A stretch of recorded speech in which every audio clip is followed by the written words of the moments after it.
Monsieur le Président de la République italienne, Mesdames et Messieurs les ministres, Messieurs les ambassadeurs, mes chers collègues, Mesdames et Messieurs, bienvenue dans la maison du peuple français, cher Président de la République italienne. C'est pour tous les députés français un immense honneur et une grande fierté de vous accueillir ici. Vous, le dirigeant, dont le parcours inspire autant de respect pour son caractère assez exceptionnel. Vous, l'antifasciste ardent, vous avez été ce jeune homme qui, dès 1942, a fondé un petit groupe de jeunesse antifasciste et qui a combattu contre l'armée nazie. Votre lutte contre le fascisme et votre engagement pour la démocratie et la tolérance sont le combat de toute votre vie. Vous, le révolté moral, nous avons en mémoire le rôle déterminant que vous avez joué au sein du Parti communiste italien, porté, expliquez-vous, par une révolte morale bien plus que par une quelconque motivation idéologique. Rôle déterminant dans la transition du PCI qui a abouti à la création du Parti démocrate de la gauche. Vous, l'Européen bagarreur, tout au long de votre parcours, vous n'avez eu de cesse de plaider pour une Europe politique, pour une Europe plus forte et même de porter un message au monde. Ici, au sein de cet hémicycle, nous sommes tous attentifs à votre plaidoyer en faveur du rôle du Parlement, de cette démocratie parlementaire que vous défendez depuis de nombreuses années et qui doit reposer, disiez-vous, ici même à l'Assemblée nationale en 2001, sur deux piliers, le Parlement européen d'une part, les parlements nationaux d'autre part. Vous, l'homme d'État, Monsieur le Président de la République, l'ensemble des Italiens, mais bien au-delà, l'ensemble des Européens, vous reconnaît la qualité d'un homme de dialogue et d'expérience, et nous pouvons l'affirmer, la stature d'un grand homme d'État. Vous vous revendiquez vous-même comme un défenseur de la dialectique démocratique, ayant participé à tous les grands combats pour la démocratie italienne depuis 1945. Votre modération, votre droiture, vos valeurs, l'estime de l'ensemble de la classe politique vous ont permis de jouer le rôle déterminant que nous connaissons. Rôle qui vous a valu toutes les distinctions les plus prestigieuses, plusieurs prix internationaux et qui fait de vous le professeur honoraire de nombreuses universités, y compris l'Université de la Sorbonne à Paris. Rôle de rassembleur quand, en 1992, alors président de la Chambre des députés, vous avez su unir les Italiens dans cette période troublée de l'opération main propre et de l'effondrement d'un système politique dominé alors par la démocratie chrétienne. Depuis le 10 mai 2006, élu président de la République italienne, vous n'avez jamais hésité à vous impliquer personnellement chaque fois que l'Italie a eu besoin de vous pour redresser la situation. Monsieur le Président de la République, vous le savez, l'Italie est pour nous, Français, un pays ami. L'Italie est pour la France un pays frère, partageant la même culture, affrontant les mêmes défis, nourrissant les mêmes espoirs pour nos peuples et pour l'avenir de l'Europe. Nos deux pays se retrouvent aujourd'hui côte à côte, du fait de ces liens si forts qui nous unissent, du fait de cette intimité, pourrais-je dire. Nous sommes côte à côte face à la crise. Cette terrible crise et son cortège de souffrances sociales, de repli identitaire, de perte de foi en l'avenir. Et nous savons, comme il est vital en ces temps difficiles, de veiller à la cohésion de nos sociétés, de n'exciter aucune peur, de n'échauffer aucune rancœur, de préserver notre socle républicain, celui-là même qui nous permet de vivre ensemble. Vital aussi de tenir les grands équilibres vertueux que la crise impose à chacun de nos pays. Protéger, oui, mais pour mieux changer. Gérer, oui, mais pour mieux transformer. Sécuriser, oui, mais pour mieux espérer. La France, comme l'Italie, refuse de faire de la souffrance sociale son destin national. Pour cela, sachons être budgétairement sérieux pour redevenir socialement ambitieux. Nous sommes côte à côte en Europe. Ne nous cachons pas les difficultés, les contradictions, les défis liés à la crise, mais ne sous-estimons pas non plus la force que représente l'Europe quand elle offre l'image d'un ensemble uni qui porte un message au monde. En 1984 déjà, François Mitterrand disait devant le Parlement européen « Chacun d'entre nos peuples, aussi riche que soit son passé, aussi ferme que soit sa volonté de vivre, ne peut seul peser du poids qu'il convient sur le présent et l'avenir des hommes sur la terre. Ensemble, nous le pouvons. » Ensemble, donc, retrouvons la fierté de porter ce projet. Non pas dans une vision béate, encore moins dans un entre-soi autosatisfait, plutôt dans une démarche active, dans un compromis combatif. L'Europe, cette grande mal-aimée pour qu'elle renoue avec l'amour des peuples, doit devenir elle-même plus aimante. Jamais les pères fondateurs n'auraient toléré de voir en l'Europe le simple expert comptable de l'espace de paix qu'elle a rendu possible hier. Veillons ensemble à ce qu'elle ne devienne jamais cela. Le jour où nous consentons à réduire le projet européen à la simple quête esthétique de l'alignement d'une colonne de dépenses sur une colonne de recettes, ce jour-là, il n'y a plus de projet européen, ce jour-là, il n'y a plus d'Europe. L'Europe, c'est une conquête du quotidien et le grand défi du XXIe siècle, c'est de la rendre plus protectrice, plus juste, plus forte, plus solidaire, plus éclairée, plus à l'écoute des peuples qu'elle ne l'est aujourd'hui, plus sociale. C'est d'en initier la réorientation, la refondation. C'est d'en faire un véritable fer de lance de la préparation de l'avenir, en y semant les mots éducation, culture, recherche, innovation, développement durable, démocratie. La France est engagée sur cette voie et je sais l'Italie attentive à cela. Monsieur le Président de la République italienne, vous l'avez compris, c'est avec admiration, respect et une amitié profonde que nous allons vous écouter et nous vous remercions d'avoir choisi de vous exprimer en français. Monsieur le Président de la République italienne, vous avez la parole.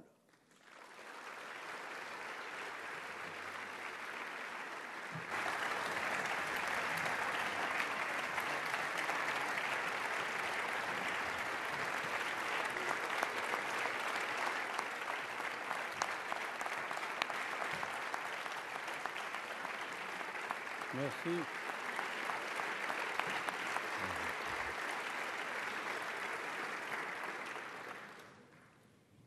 Monsieur le Président, vos paroles de foi européenne, si généreuses et amicales à l'égard de mon pays et à mon égard, m'ont profondément touché. Je vous en remercie de tout cœur. J'ai accueilli, Monsieur le Président, Mesdames et Messieurs les députés, l'invitation de cette Assemblée éminemment représentative de la tradition historique de la France et de son rôle dans le monde comme un honneur rendu à mon pays et à la fonction de Président de la République que j'y exerce depuis bientôt 7 années. Un honneur peut être motivé aussi par mon long engagement, une grande partie de ma vie consacrée au service des institutions parlementaires. En même temps, je suis reconnaissant pour l'occasion qui m'est offerte dans le cadre de la visite d'État que j'accomplis aujourd'hui à l'invitation du président François Hollande, d'adresser un message essentiel sur les relations entre l'Italie et la France, ainsi que sur notre mission commune pour l'avenir de l'Europe.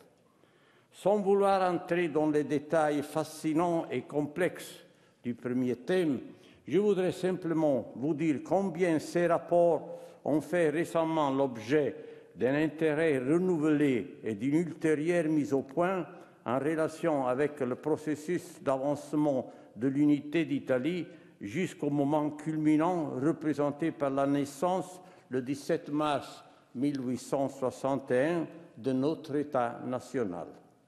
Les célébrations que nous avons consacrées en Italie au 150e anniversaire de cet événement ont pu se déployer sur un arc de plus de 10 ans au plus profond de notre pays, mais non sans écho à l'extérieur et en particulier en France. L'unification de l'État s'est accomplie tardivement et laborieusement en Italie, malgré l'ancienneté et la profondeur de l'idée et des racines culturelles et linguistiques de la nation italienne. Cet achèvement fut le résultat des apports générés d'avant-garde héroïque, de mobilisation et de combat, d'adhésion populaire, mais il fut aussi l'œuvre de savants tisserands politiques. Cette œuvre eut son centre et son guide à Turin, au cœur de l'initiative diplomatique et militaire du royaume de Sardaigne et de son gouvernement. Le comte de Cavour en fut l'artisan qui sut choisir comme axe de sa politique européenne l'alliance avec la France de Napoléon III. Nous savons bien que la recherche de cette entente avec l'empereur français ne fut pas linéaire, qu'elle connut des difficultés et des moments de crise. Mais avec la deuxième guerre d'indépendance, les batailles de Solferino et San Martino cimentèrent dans le sang une alliance que 100 ans plus tard, en 1959, le président de la République française, élu l'année précédente, le général de Gaulle, voulut à son tour commémorer. En visite en Italie pour les célébrations de notre premier centenaire, il évoqua le souvenir de cette alliance où se retrouvèrent côte à côte, je cite, les champions d'un principe grand comme à la terre, celui du droit d'un peuple à disposer de lui-même lorsqu'il en a la volonté et la capacité. Fin de la citation. À distance d'un demi-siècle de ces batailles, lors des moments décisifs pour le sort de la Première Guerre mondiale, en juillet 1918, ce fut à l'Italie de défendre le sol français contre une très violente offensive des troupes allemandes, en laissant sur le sol 5000 morts, dont le cimetière italien de Bligny garde encore aujourd'hui la mémoire.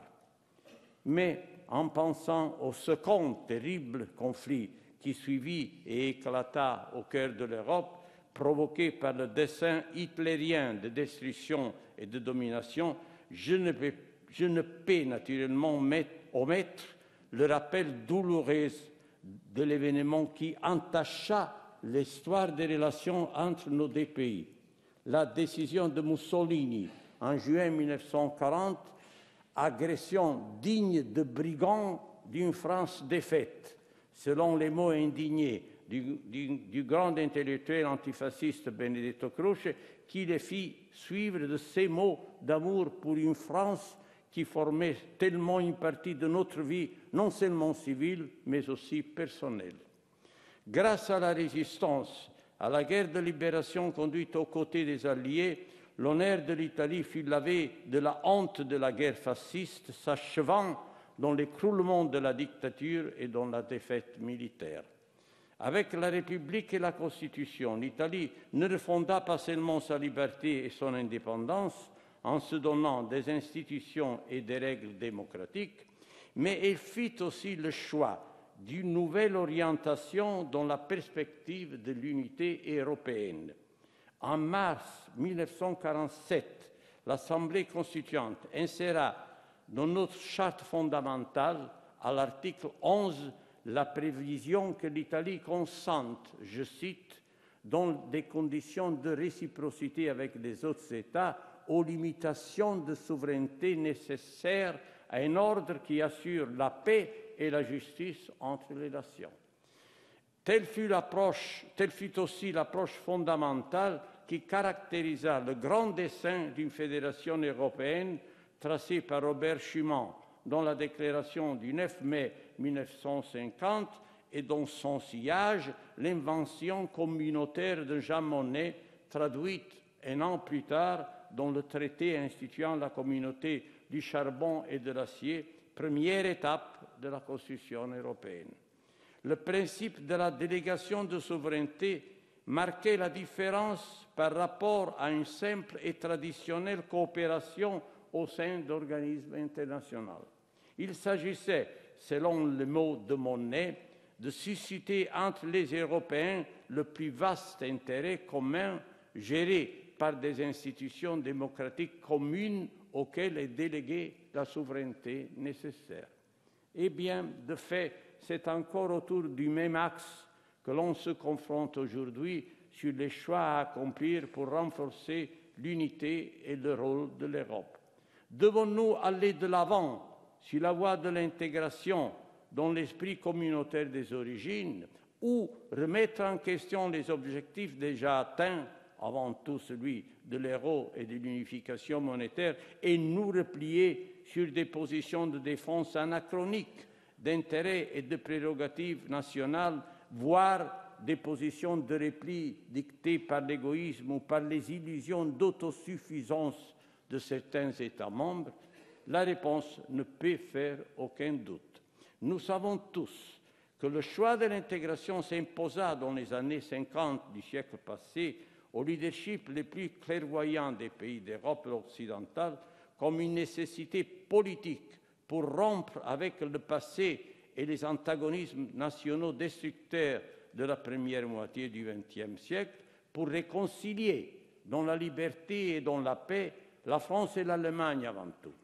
Mais aujourd'hui, Monsieur le Président, Mesdames et Messieurs les députés, il est devenu impératif d'avancer avec détermination vers une plus étroite intégration économique et politique. Et l'on ne peut s'y soustraire si l'on veut réaffirmer en termes nouveaux le rôle et l'avenir de notre continent dans un monde profondément modifié par le processus de globalisation et par le déplacement loin de l'Europe du barycentre du développement mondial et des relations internationales. Aucun des États de l'Union, aussi grand, riche et fort soit-il, ne peut seul conjurer le risque du déclin et de l'insignifiance. Ce qui doit nous unir est le nouveau sens de notre mission commune. Faire vivre en tant qu'Européens face à une mondialisation sans règles qui pourrait nous submerger, notre identité, notre exemple d'intégration et d'unité, notre modèle de développement. En un mot, la particularité indéfectible de notre rapport au développement de la civilisation mondiale. Rassembler les forces d'une Europe enfin réunifiée dans la démocratie devient essentiel si nous voulons compter parmi ceux qui orientent la dynamique et fixent les règles de la globalisation. Engageons-nous ensemble, appliquons-nous à plus de clarté contre les anciens comme les nouveaux malentendus et liés communs. Nous pouvons le faire en nous inspirant des mots de Lucien Febvre, qui au Collège de France, dans son cours des années 1944-45, sur le thème de la genèse d'une civilisation, la civilisation européenne, posa une question essentielle, encore aujourd'hui actuelle en ces termes. Je cite, « L'unité européenne n'est pas l'uniformité. Dans l'histoire de l'Europe, le chapitre des dissemblances reste aussi important que celui des ressemblances. » Nous pouvons aussi le dire en évoquant les paroles du dernier discours d'un grand européiste, François Mitterrand, au Parlement de Strasbourg. Elles sont riches et diverses, les expressions de notre génie protéiforme, il disait. L'Europe des cultures, c'est l'Europe des nations contre celle des nationalismes. Un brillant protagoniste du débat actuel, Zygmunt Bauman, a écrit récemment « La Maison européenne offre une espèce de toit commun pour les traditions, les valeurs, les multiples différences. Chacun de nos pays, pris singulièrement, risque beaucoup plus de perdre son identité spécifique s'il s'expose sans protection, sans le bouclier européen aux pressions globales. Renforçons-le donc, ce bouclier. Réagissons plus qu'on l'a fait au cours de ces dernières années dans tous nos pays contre les représentations faussées du projet européen. Nous avons besoin de plus d'unité et de plus d'intégration dans le respect des diversités qui constituent notre richesse. Plus d'unité et plus d'intégration, voyons comment.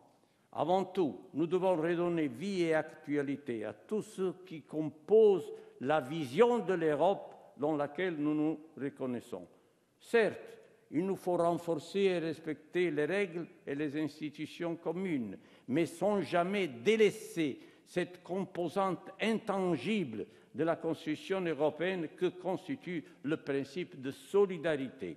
Au cours des dernières années, face à la crise de l'Europe, ce principe s'est peu à peu obscurci, mais il constitue partie intégrante d'une vision indivisible. Le renforcement des règles et des institutions communes est indispensable et à juste titre, la plus grande énergie y est consacrée. Je dirais même qu'on s'y applique à grand renfort de mesures et de formules exprimées parfois dans une langue d'initié qui met à rude épreuve la simplicité et une plus large compréhension. Dans cet esprit, il faut aussi compléter le projet encore inachevé de l'Union économique et monétaire. Le premier des deux termes a été couché sur le papier, mais il appelle un outillage plus riche et un arsenal plus efficace de décisions, d'où des décisions qui ont été prises à fur et à mesure par les institutions européennes et qui visent en particulier à une union budgétaire et une union bancaire. Un passage notable à cet égard s'est joué avec l'accord sui generis souscrit par 25 des 27 États membres qui est maintenant soumis à ratification. J'observe à ce propos que nous ne pouvons qu'être conscients de l'indéniable nécessité de clarifier et de consolider dans un futur proche la physionomie juridique et constitutionnelle de l'Union nécessairement conduite à évoluer. Des thèmes cruciaux me semblent dignes d'intérêt en la matière. D'une part, celui des formes possibles de différenciation du processus d'union et d'intégration.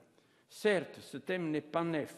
Il a fait à maintes reprises l'objet de débats à partir du moment où, au lendemain de la chute du mur de Berlin, l'on commença à réfléchir au rapport entre élargissement et approfondissement du projet communautaire.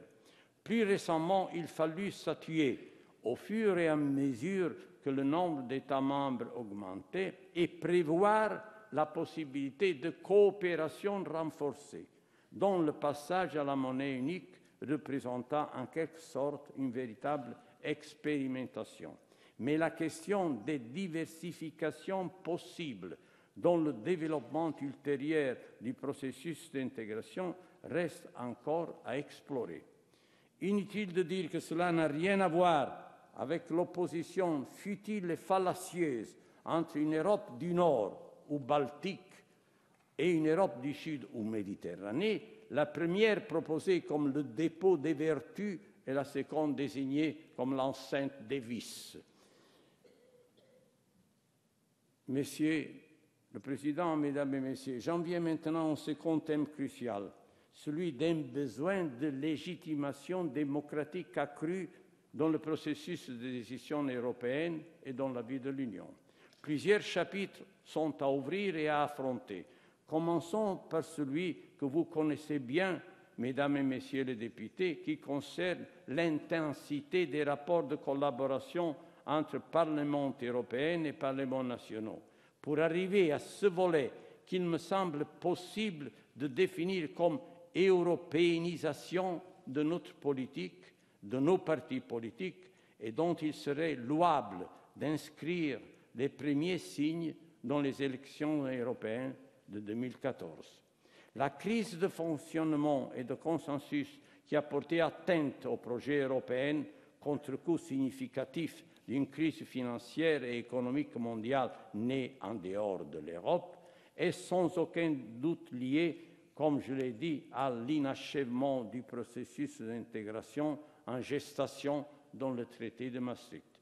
À cette crise concourt tout autant une insuffisante participation des citoyens, toujours plus limitée et plus ardue, ainsi que l'abandon grave de la confiance réciproque et de la volonté politique commune. Mais sans nul doute, la crise de consensus qui nous afflige est aussi de façon notable le reflet de la crise du processus de développement et de progrès économique et social qui avait été assuré pendant des décennies par la communauté et l'Union européenne. Dans ce moment, nous sommes engagés à renforcer la soutenabilité financière de nos politiques de développement, à les libérer du poids d'endettement désormais intolérable, en corrigeant avec rigueur les erreurs politiques et les effets de comportements collectifs qui furent cause de graves distorsions. Mais également, nous devons sans tarder inaugurer et parcourir la voie d'une relance de la croissance et de l'emploi en Europe. Nous ne pouvons, à cet égard, justifier aucune tergiversation ou forme de résistance passive. Voilà la feuille de route sur laquelle, au lendemain des changements de nos situations politiques respectives, les positions des gouvernements de nos deux pays se sont fort heureusement croisées. Une rencontre qui n'est pas surprenante, Monsieur le Président, Mesdames et Messieurs les députés, car tout ce qui a rapproché l'Italie et la France, dont l'histoire, la culture, les relations humaines, a conflué de la façon la plus éminente et limpide dans le creuset de la construction européenne. C'est dans ce creuset que se sont consumées les scories des événements dramatiques que chacun de nos deux pays et leurs relations réciproques ont traversées jusqu'en 1945. Et c'est de là qu'ont pu renaître, consolider et toujours plus partager ces valeurs de liberté, de dignité humaine, d'égalité et de tolérance issues des mouvements de pensée pionniers et des luttes populaires que l'histoire de la France et de l'Italie ont incarnées depuis le XVIIIe siècle. Ces valeurs sont devenues les principes de l'Union européenne. Sur cette base nouvelle d'union offerte par la construction européenne, l'Italie et la France, aux côtés de l'Allemagne et des autres pays fondateurs, ont œuvré longtemps et animés d'une profonde synergie. Et parmi les étapes les plus significatives de cet engagement commun, je voudrais mentionner le moment qui suivit l'approbation en 1984 par le Parlement européen du projet d'union promu par Altiero Spinelli. Ce fut un temps fort de compréhension réciproque et de dialogue entre l'idéateur du manifeste de Ventotene pour une Europe libre et unie et le président François Mitterrand. Cet arrière-pays partagé, cet engagement solidaire des États promoteurs du processus d'intégration européenne a couru le risque, au cours de ces dernières années, de se fissurer. Les conséquences en auraient été fatales. Il faut retrouver, et je le dis avec confiance, le chemin d'une nouvelle et décisive convergence dans nos projets et nos positions. Chacun doit apporter son dû pour hisser hors de la crise l'Europe et l'idée d'unité européenne. L'Italie est en train d'assumer ses propres responsabilités, consciente des aspects critiques de son histoire et de la réalité du pays, mais forte, comme l'ont montré les célébrations du 150e anniversaire, du sentiment de fierté devant les progrès accomplis, bien loin des clichés faciles et négatifs sur la péninsule.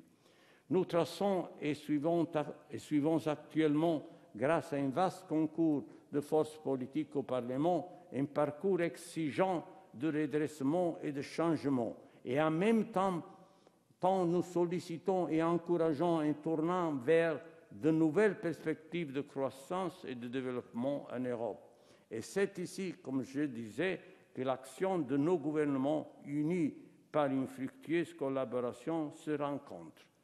Monsieur le Président, Mesdames et Messieurs les députés, une nouvelle phase dans les relations entre la France et l'Italie vient de s'ouvrir.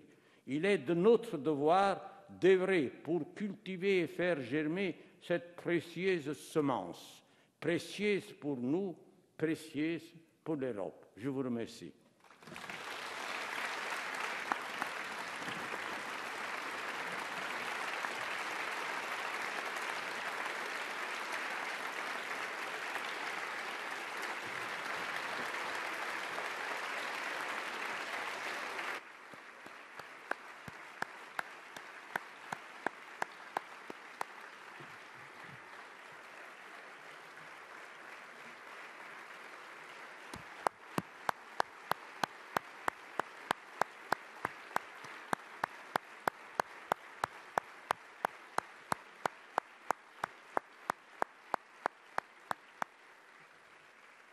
Monsieur le Président de la République italienne, la représentation nationale a été particulièrement honorée de vous accueillir dans l'hémicycle. Au nom de toute notre Assemblée, je vous remercie chaleureusement pour votre intervention. Je vais maintenant raccompagner notre hôte et suspendre la séance qui reprendra à 17h30. La séance est suspendue.